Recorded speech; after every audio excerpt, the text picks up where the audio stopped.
안녕하십니까? 역사에 숨겨진 진실과 인류의 지혜를 탐구하는 시간입니다. 오늘 우리는 약 2000년 전 인류의 운명을 바꾼 한 위대한 사건의 서막으로 시간여행을 떠나보려 합니다. 이 이야기는 예수 그리스도라는 한 인물이 세상에 오시기 직전의 이야기입니다. 하나님께서는 수세기에 걸쳐 예언자들을 통해 약속하셨던 구원자, 그의 아들 예수 그리스도를 세상에 보내기로 작정하셨습니다. 모든 것은 하나님의 완벽한 계획과 시간표 안에서 움직이고 있었습니다. 하지만 그 위대한 구원자가 자신의 사역을 시작하고 하나님 나라의 메시지를 전하기 전에 반드시 먼저 와서 길을 예비해야 할 한 사람이 있었습니다. 그는 왕의 행차를 앞두고 길을 곧게 닦는 선구자와 같은 역할이었습니다. 그의 사명은 단 하나, 이스라엘 백성들의 마음밭을 갈아엎어 곧 오실 메시아와 그분의 메시지를 받아들일 수 있도록 준비시키는 것이었습니다. 그의 이름은 바로 세례 요한이었습니다. 광야에서 외치는 자였던 세례 요한의 메시지는 놀랍도록 단순하고도 강력했습니다.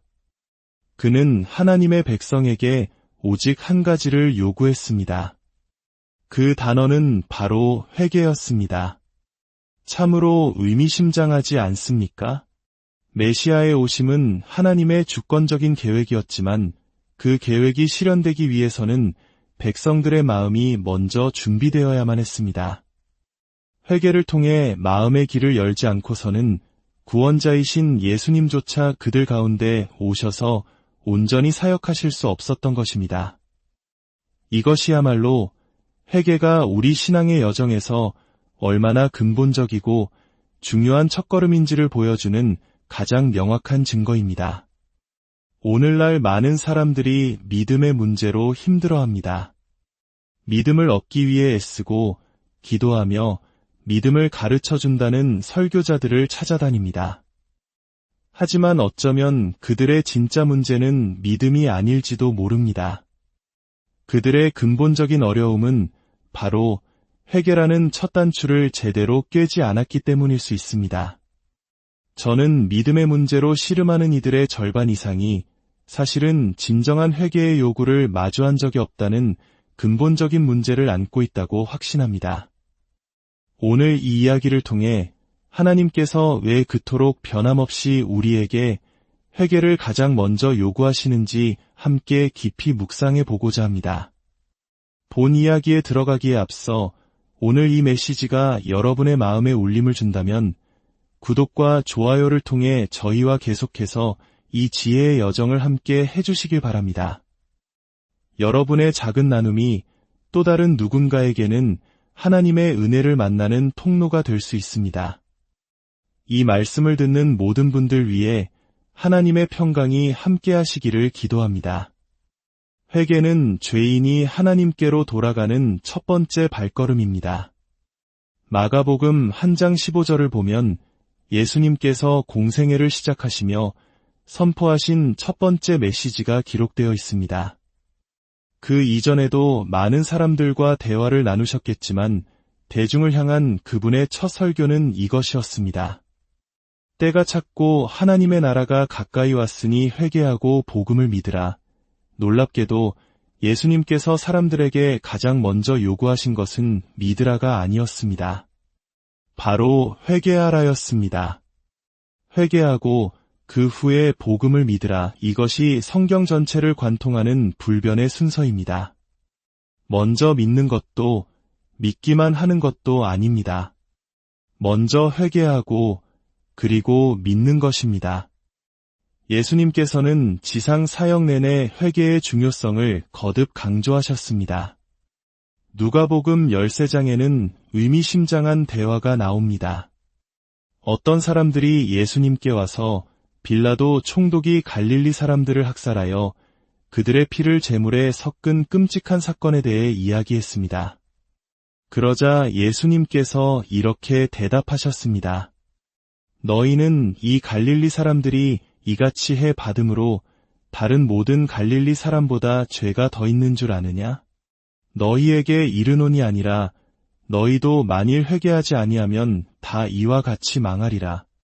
또 실로암에서 망대가 무너져 치어 죽은 18사람이 예루살렘에 거한 다른 모든 사람보다 죄가 더 있는 줄 아느냐? 너희에게 이르노니 아니라 너희도 만일 회개하지 아니하면 다 이와 같이 망하리라. 당시 사람들에게 큰 충격을 주었던 두 가지 비극적인 사건이 있었습니다.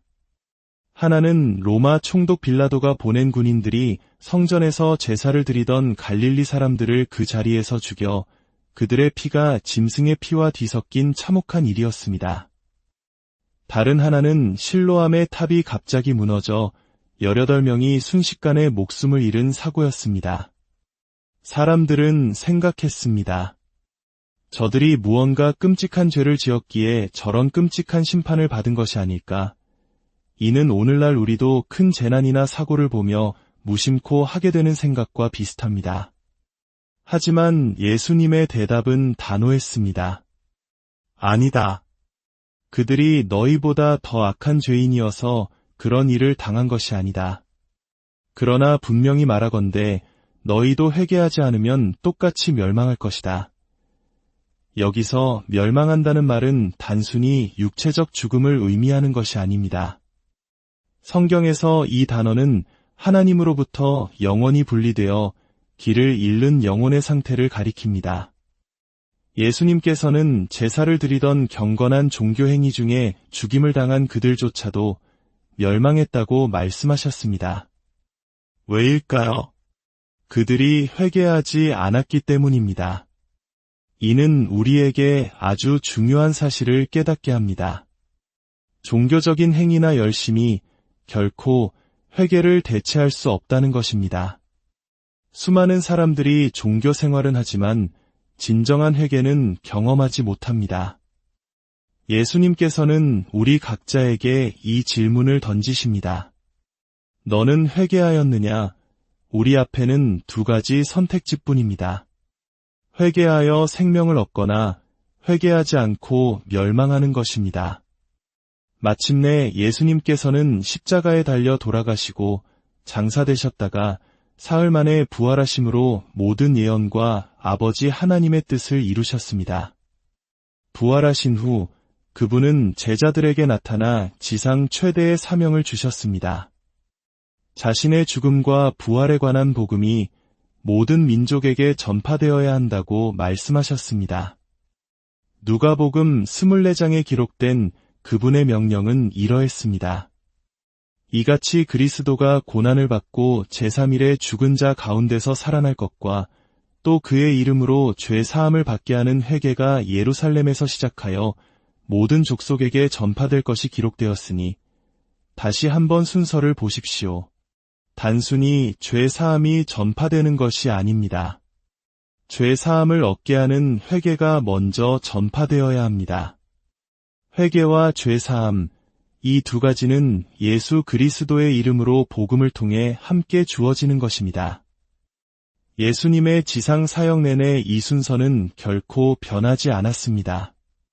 첫 번째 요구는 회개하라였고 선택은 회개하든지 멸망하든지 였습니다. 그리고 부활하신 후에도 제자들에게 회개와 죄 사함을 전파하라고 명하셨습니다.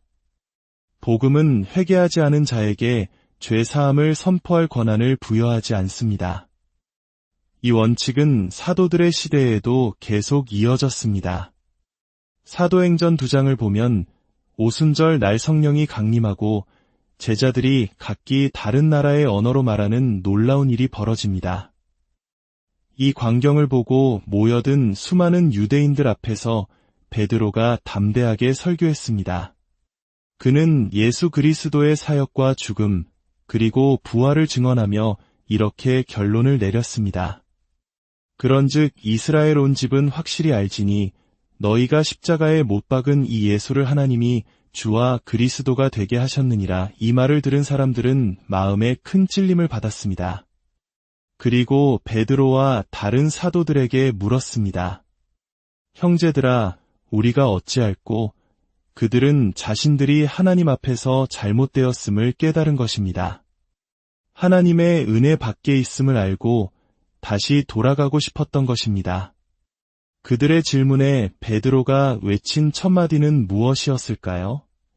너희가 회개하여 각각 예수 그리스도의 이름으로 세례를 받고 죄 사함을 받으라. 역시나 핵심 단어는 회개였습니다. 교회가 세상에 처음으로 그 모습을 드러낸 역사적인 순간, 죄인들이 구원의 길을 물었을 때 사도 베드로는 주저없이 회개라는 열쇠를 내밀었습니다. 이방인의 사도였던 바울의 메시지도 마찬가지였습니다. 그는 아테네에 오만하고 지적인 철학자들 앞에서 그들이 우상을 숭배하며 미신에 빠져 살아왔음을 지적한 뒤 하나님의 명령을 선포했습니다.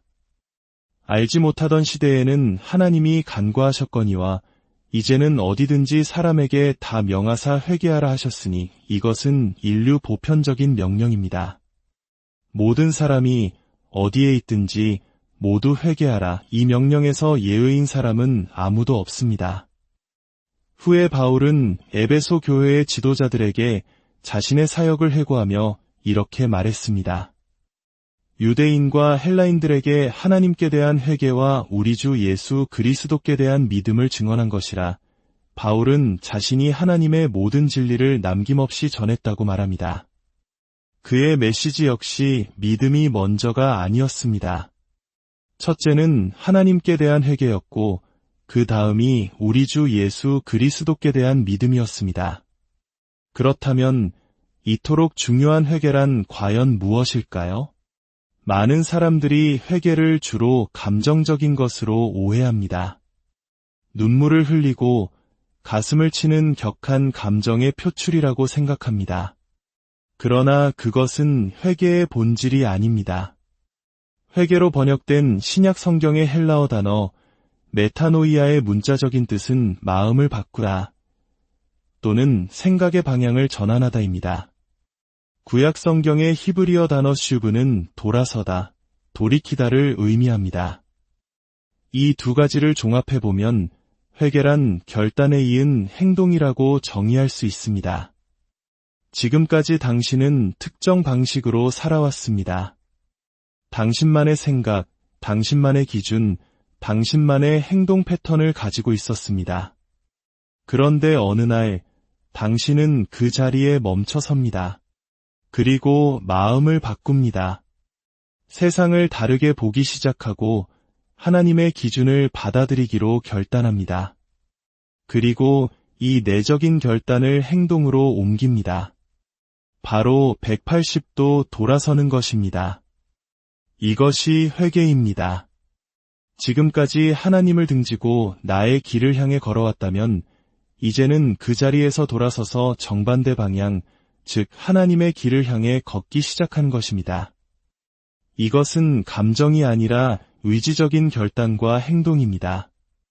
많은 사람들이 어떤 특별한 감정이 찾아오기를 기다리며 회개를 미룹니다. 이것은 큰 착각입니다. 감정적인 눈물과 기도는 있었지만 생각의 방식과 삶의 방식에 아무런 변화가 없다면 그것은 진정한 회개가 아닙니다. 그것은 일시적인 감정의 해소일 뿐 하나님의 요구를 만족시키지 못합니다. 우리는 감정의 노예가 되어서는 안 됩니다. 기분이 좋으면 신앙이 좋은 것 같고 기분이 나쁘면 신앙이 나쁜 것 같은 상태에서 벗어나야 합니다. 진정한 회개는 감정의 지배로부터 우리를 해방시킵니다. 나는 더 이상 내 감정이나 주변 사람들의 기준에 따라 살지 않겠다. 나의 새로운 기준은 오직 하나님의 말씀이다. 라고 선포하는 것입니다. 어떤 사람들은 이렇게 말할지도 모릅니다. 저는 꽤 괜찮은 사람입니다. 나쁜 짓도 별로 안 하고 교회도 꼬박꼬박 다닙니다. 범죄를 저지른 적도 없는데 제가 왜 회개해야 합니까? 이사야 신세장 6절은 우리 모두가 왜 회개해야 하는지를 가장 명확하게 보여줍니다. 우리는 다 양 같아서 그릇 행하여 각기 제 길로 갔거늘 여호와께서는 우리 모두의 죄악을 그에게 담당시키셨도다. 이 구절은 예수 그리스도의 십자가 대속을 예언하는 위대한 말씀입니다. 이 구절의 핵심은 이것입니다. 우리는 다 각기 제 길로 갔다. 예외는 없습니다.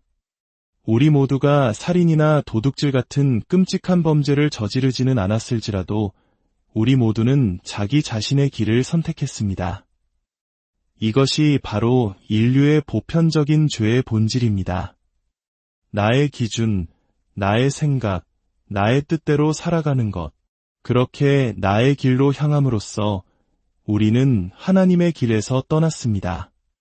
성경은 이것을 죄악, 즉 하나님에 대한 반역이라고 부릅니다. 그리고 십자가 위에서 하나님께서는 온 인류의 이 반역죄와 그로 인한 모든 저주를 그의 아들 예수님께 지우셨습니다. 예수님은 반역자인 당신과 나를 대신하여 죽으신 것입니다. 그렇기에 이제 하나님은 우리에게 요구하십니다. 내 자신의 길에서 돌이켜라. 돌아서서 나를 마주하고 나에게 복종하라. 이것이 바로 회개입니다. 진정으로 회개한 사람은 하나님과 논쟁하지 않습니다. 만약 당신의 마음속에 여전히 하나님과 다투고 그분의 말씀을 따지고 싶은 마음이 있다면 당신은 아직 진정으로 회개한 것이 아닙니다. 당신과 하나님 사이에 내적인 전쟁이 계속되는 한 당신의 삶에는 참된 평안이 있을 수 없습니다.